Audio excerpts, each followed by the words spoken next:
ठीक है।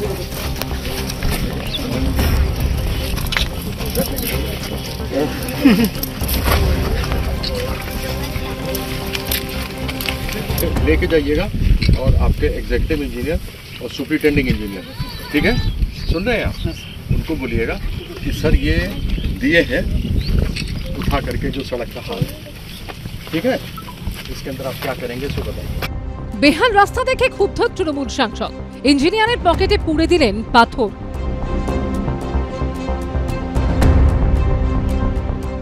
পূর্ব বর্ধমানের গলসির পত্নাপুরসা গ্রাম পঞ্চায়েত এলাকায় পথশ্রী প্রকল্পে জেলা পরিষদের তৈরি রাস্তা বেহাল। গ্রামবাসীদের দাবি, প্রায় 3 কিলোমিটার রাস্তা মাস দুয়েক আগে তৈরি হয়েছে, ইতিমধ্যেই রাস্তায় পিচের আস্তরণ উঠে গিয়ে বেরিয়ে পড়েছে পাথর।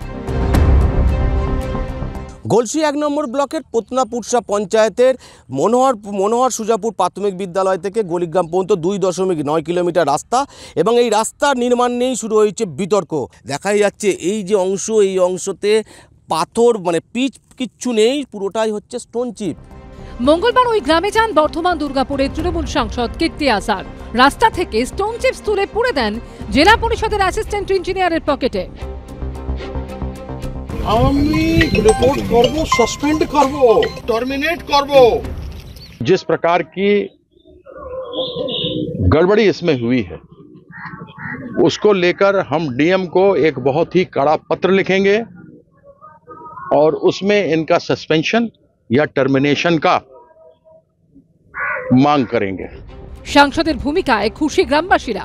স্বয়ং এমপি এবং তার আরো অনেক ঊর্ধ্বতন কর্তৃপক্ষ এখানে এসে হাজির হয়েছেন। বিশ্বকাপে উনি ম্যাচ জিতিয়েছিলেন, তো সেই ফর্মটা ওনার এখনো আছে। ইঞ্জিনিয়ারের পকেটে এরকম ভাবে ধুলোবালি ঢুকিয়ে দেওয়া, পাথর ঢুকিয়ে দেওয়া, এটা করে তো আদপে লাভ নেই। এই প্রজেক্টের টাকাগুলো তার নিজের দলের লোকেদের পকেটে গেছে। যদি ক্ষমতা থাকে সেই দলের লোকেদের পকেট থেকে সেই টাকাগুলি বের করে সাধারণ মানুষের জনগণের কাজে লাগান। কোনো ইঞ্জিনিয়ার যদি খারাপ কাজ করে বা কোনো এজেন্সি খারাপ কাজ করে তার এগেনস্টে আমরা স্টেপ নিই, কিন্তু কারণ পার্সোনালি কাউকে রাস্তার মাঝে দান করিয়ে অপমান করার পক্ষপাতে আমি নই।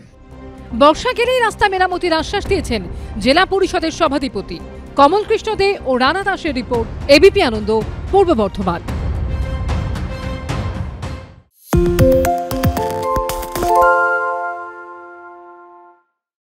সত্য অন্তহীন, সত্যের খোঁজও তাই, সত্য সন্ধানে তাই আমরা অক্লান্ত, অকুতভয়। এবিপি আনন্দ নতুন ভাবনার প্রতীক, যা মনে মুক্ত, তথ্যে যুক্ত এবং যাবতীয় সীমানার বাঁধন থেকে মুক্ত।